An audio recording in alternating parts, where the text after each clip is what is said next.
Russia Ukraine యుద్ధం ముగిసిపోతుంది. యుద్ధం చేసి ఓడుతోంది ఉక్రెయిన్, యుద్ధం చేసి గెలుస్తోంది రష్యా.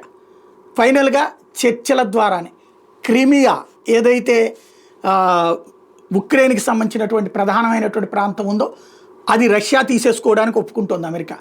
లుహాన్స్కీ, జపోరిజియా, కేర్సన్, డొనెట్స్క్ ఈ ప్రాంతాలు ఏదైతే రష్యా ఆక్రమించుకుందో అది రష్యాకే వదిలేయాలట.